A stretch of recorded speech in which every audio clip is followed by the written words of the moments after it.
Having spoken to hundreds of people, I've noticed many themes that keep coming up again and again. Here are the 7 things that you need to hear, especially if you're not happy with where you are in life. Welcome back to the channel. If you're new, my name is Bennett. I'm here to share some ideas that have helped me move the needle just a little bit in my own life, and I hope you find them beneficial. Being somebody who's been stuck in my own life for so long, there are certain things, and if I could have heard them and really believed in them, they could have really helped me move my life along a lot quicker. So let's jump into it. The first thing you need to recognize is that you have the ability to do what you want to be doing. For so long, somebody might have been pushing you down. You might have had your own self-doubt and beating yourself up. And yes, it's not easy. And yes, it's going to be difficult. And yes, there's so many different areas of our lives that we have to learn about in order to get to that place, but you can do it. If you've ever set a goal for yourself and you hit it over the course of a couple of weeks or months or maybe even years, the feeling that you get is incredible. And even if it's something silly and small, you should just be able to prove to you that you have the ability to be disciplined enough, be consistent enough. And if we could start to recognize that we have the ability to move forward, that we have the ability to take advantage of what it is that we want to take advantage of, then we can start to really get into the direction that we want. When we're just getting started, so much of what holds us back is the doubt that we have. And what we have to recognize and what we have to understand is that we can start to move forward. We might be extremely lost and we had no idea, but if you want it, you can go get it. The second idea is that nobody is going to come save you. For me in my own personal life, there were certain people that I was relying on, that I was hoping would really pull me forward and really make sure that things start to happen. But what I realized is that I needed to start to get going. I needed to start to take the initial action. I needed to start to move forward. And what was interesting is that once I started to move forward, then I was able to jump on the bandwagon and really be able to pull myself forward. For so many of us, we're so stuck and we don't even know where to start. And I know it sounds cliche, but just start. What's the first place that you think you should be doing? There's no crystal clear roadmap that you're going to be taking. Everybody has their own story and everybody starts from different starting points. If you can recognize and start to see for yourself that you have the ability to move forward, and the thing that you need is not an idea, is not somebody to tell you what to do, but it is just to move forward. It's to take that action. It's to learn that one skill. It's to pick up that one book, to make that one phone call, because that's going to be the thing and the impetus that's going to help move you forward to take advantage of what it is you want to take advantage of. For so long, you've been stuck and haven't been able to get yourself out of it. And I'm telling you, if you could start to take that action, you could build the momentum to get things moving. And yes, you're going to hit a wall, but guess what? You're going to be able to continue to move past that wall and past the next one and past the next one. And if we can start to have the proper expectations of what is really necessary, not living this easy life that things are just going to be given to us, but we can take advantage of, that could help us move forward. The third tip is that we need to start surrounding ourselves by better people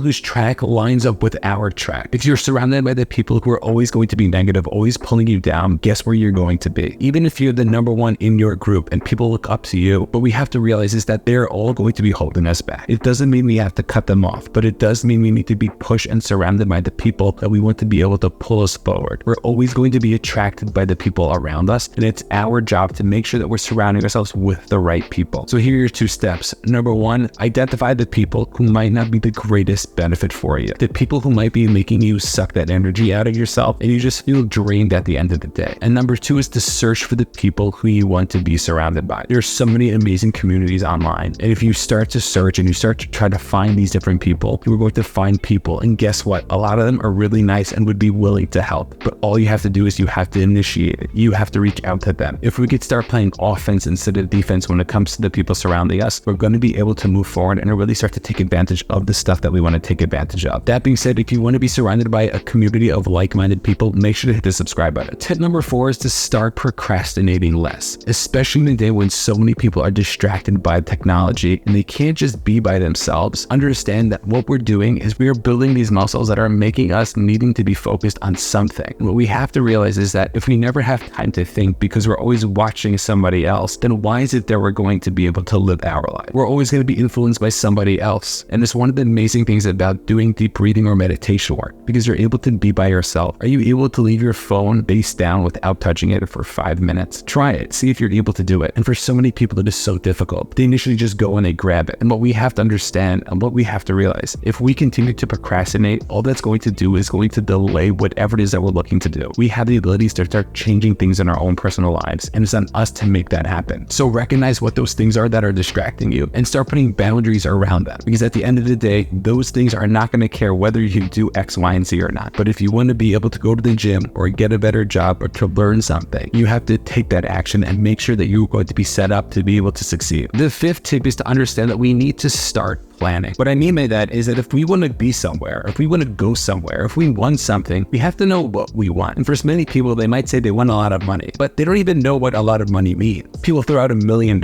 but do you know that living on $300,000, $400,000 is actually extremely comfortable? And what we have to recognize is that there's a certain point where there's going to be a cap, where we're going to be okay with it. And that is what we have to start to find out. That is what we have to start to look for. Because if we have the ability to start to set our goals, to start to set our future, that's going to be the thing that's going to start to shift it all. So whether it's present day goals that we're setting every single day to make sure we're being productive, or future goals to make sure that those present day goals are on track to be hitting certain marks along the way, that is what we need to start to be doing. For so many people, the biggest part that they mess up on is that there's just no plan. They want more, they want different, but they don't know what that looks like. It's like when you want to go on a date, but you have no criteria of the person that you want to be going out with. And therefore, you're just getting every type of resume. And what we need to understand is that the more specific we can get, then the more likely it is we're going to get to the places that we want to get to. For so many people, it's even scary to start thinking about this, but to recognize it could be extremely beneficial. I was recently speaking to a woman who was trying to figure out her finances, and we were talking about all the different things that she needs. And I asked her, what's her number? And she asked me, what do you mean? I'm like, well, what's your basic number? And she never really thought about it. And I said, well, if we want to try to get a new job, or if we want to go into a new industry, what we have to recognize is that there has to be this floor of what it is that we want to be making. And if we don't know what that number is, we might not know which direction to go into. Recognizing that we need to come prepared is going to be part of the process. And the cool part about it is that we're able to dream. We're able to think about what it is that we want, and that can be the thing that can really start to switch and get us on that track. Number 6 is that we need to stop buying silly things. You see, for so many people, they're so easily influenced about what it is that they need, and therefore they start spending their time and their money in different places. What we have to realize is that if you want to set yourself up, and for many people, it might be financially, we have to start budgeting. We have to start seeing what we really need or what we would like to have. Because for so many people, they're spending so much money, they don't realize that they're just holding themselves back. And if you could just start to take a step out just for a moment, that could be the thing that could help you move forward and take advantage of what it is you want to take advantage of. And this takes me to my 7th and final tip, and that is we need to stop going for the quick hit. You see, for so many people, they just do things impulsively. And because of that, everything in their life is impulsive. The job that they take, but then the job that they quit. The girl that they date, but then the girl that they break up with. And if we could start to recognize that we need to be thought out and we need to be slow to making a decision, that could be the thing that can really help us be committed to what it is that we want. The way that I teach commitment to my students is that we commit until period, and that is it. And if we do not build this muscle of commitment, there's no way that we're going to be able to succeed. So even if you're just starting out and you get a job that you don't want, give yourself a certain amount of time. Give yourself a month, 3 months, 6 months to say, regardless of what's happening, I'm going to commit to this. And by doing that, we're going to be able to commit to ourselves and to build that muscle of commitment. In order to be successful, we have to be in something for the long run. We have to stay on the path. And even if you don't know what the path is, and you might be scared to say, you know what, maybe I'm making the wrong decision, being on the path is going to be the thing that's going to be able to get us to the places that we want to get to. For so many people, they just can't take the action. And when they do take the action, they're just making it quickly without thinking. Do your due diligence, decide, move forward, stay committed, and pivot if necessary. Just because something's annoying or frustrating or uncomfortable doesn't mean that it's not right. We need to be able to stay committed to be able to move forward and do the stuff that we want to be doing. That being said, if you're someone who has a really hard time committing, make sure to take a look at this next video where I talk about all the different things that you need to know about why you can't commit.